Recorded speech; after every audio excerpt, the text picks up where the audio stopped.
주님을 찬양합니다. 우리 옆에 있는 분들 또 뒤에 있는 분들하고 인사했으면 좋겠습니다. 주님의 사랑으로 당신을 사랑합니다. 이렇게 웃으면서 주님의 이름으로 당신을 사랑합니다. 여러분들을 사랑합니다. 오늘은 마태에 관해서 말씀을 좀 또 나누기를 원하는데요.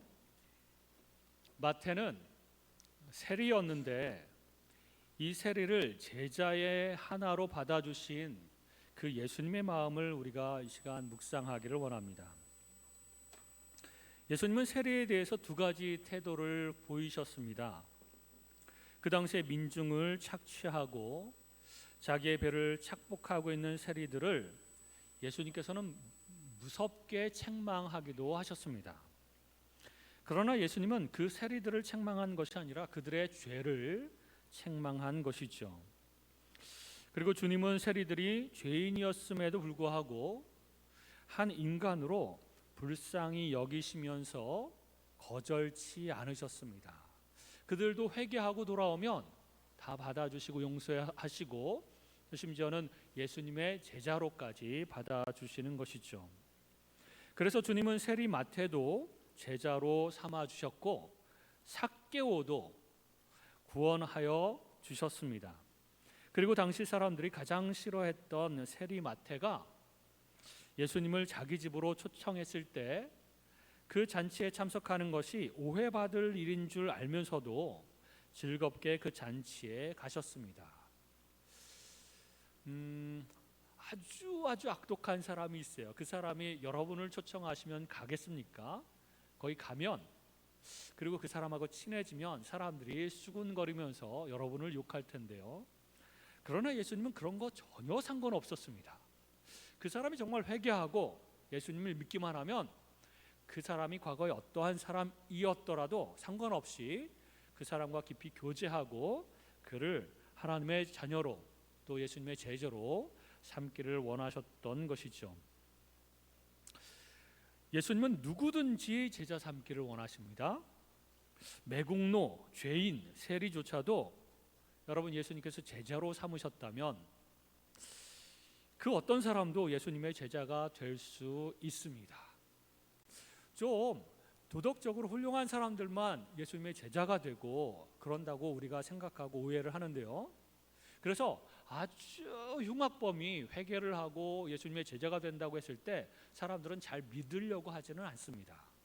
그러나 예수님은 아무리 나쁜 죄인이라도 회개하고 진정으로 회개하고 돌아오면 용서하시고 구원하여 주시고 예수님의 제자로 삼아 주시는 것이죠.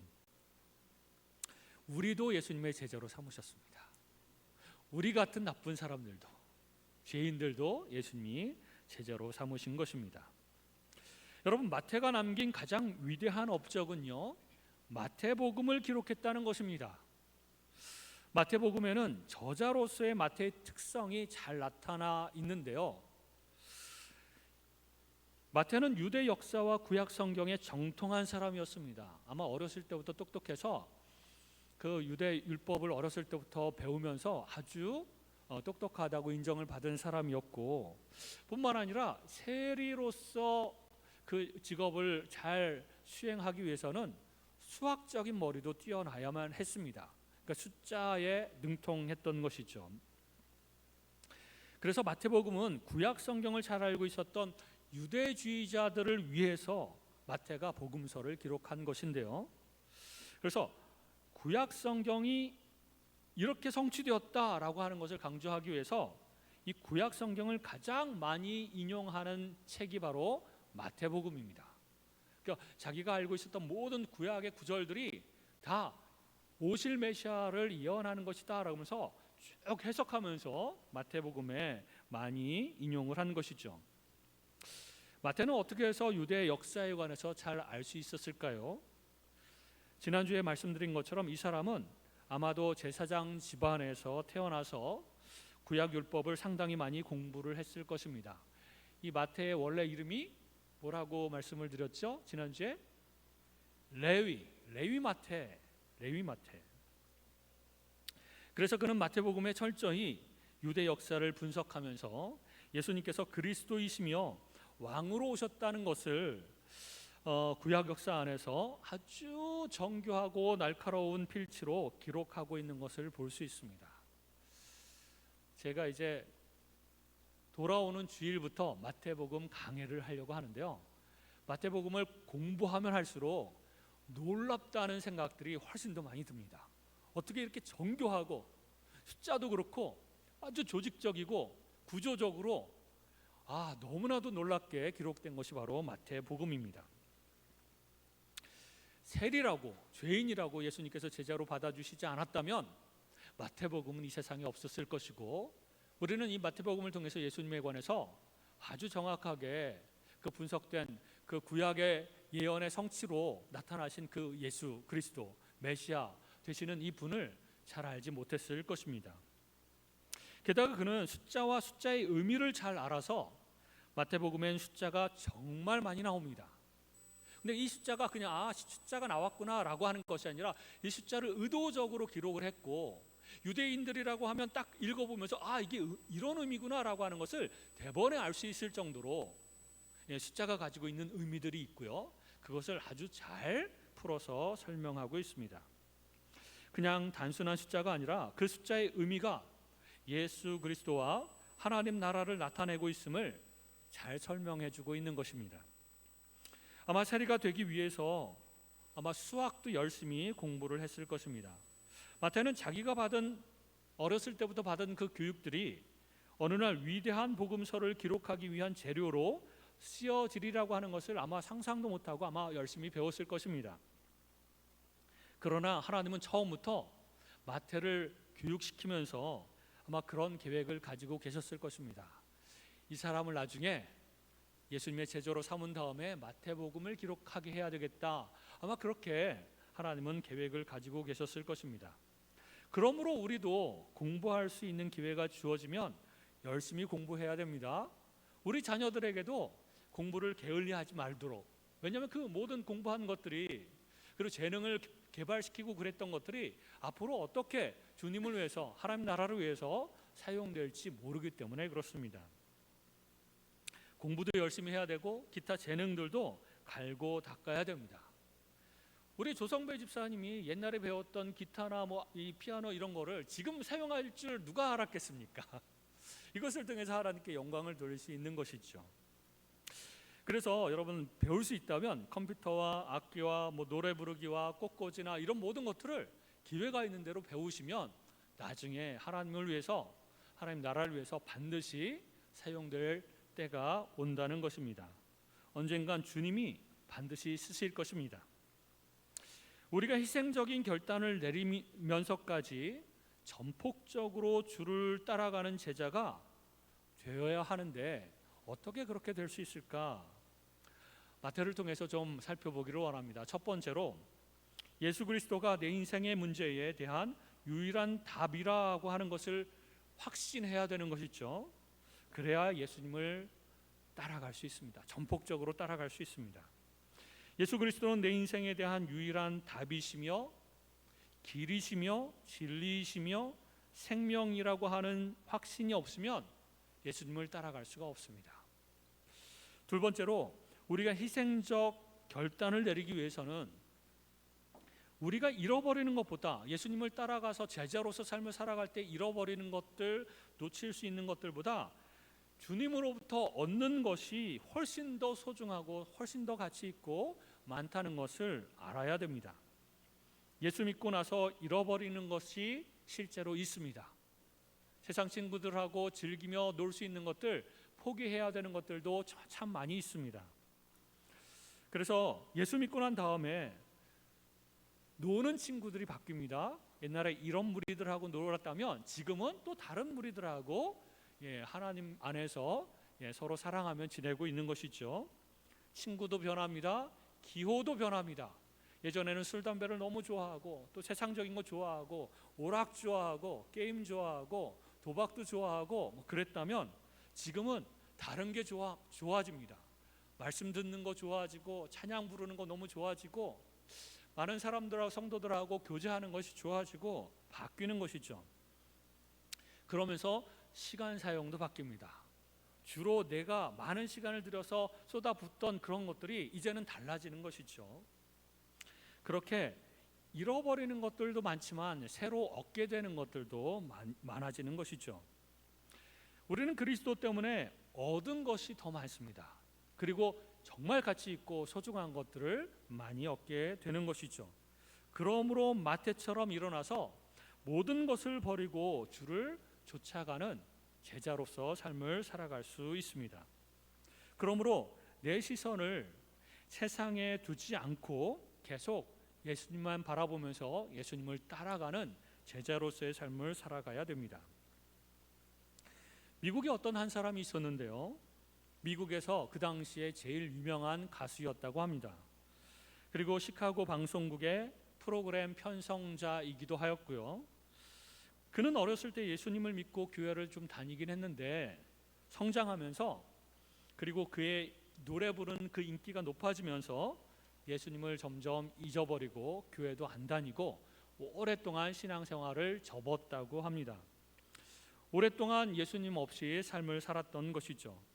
그러던 어느 날 갑자기 마음이 쓸쓸해지고 허무해지기 시작해서 시카고의 어느 운동장에서 신학교를 갓 나온 젊은 전도자가 열고 있는 전도 집회에 참석하고 싶은 마음이 생겼다고 합니다. 그래서 그 집회를 참석하게 되었고 그 젊은 전도자의 설교를 듣고 마음이 굉장히 뜨거워지기 시작했습니다. 외롭고 쓸쓸하고 허무한 그 마음이 막 불처럼 채워지는 것들을 경험하게 된 것이죠. 그러면서 어렸을 때 믿은 예수님에 대한 향수가 되살아나고 하나님이 살아계시며 지금 당장 나에게 강력하게 역사하신다는 것을 경험하고 느끼게 되었습니다. 그리고 생각하기를 나는 돈도 인기도 얻었지만 내 인생의 목적이 없이 살았구나. 그리고 아주 가장 소중한 것 신앙을 잃어버리고 하나님을 잃어버렸구나 라고 하는 것을 강하게 깨닫게 되었습니다. 그리고 그날 밤 집회에서 주님 앞에 나아가서 자기의 일생을 다시 한번 하나님께 바치기로 헌신하고 서원 기도를 하였습니다. 그리고 집에 돌아왔는데 얼마 전에 예수 믿는 어머님 친구가 한번 작곡해 보라고 주었던 가사가 생각이 났습니다.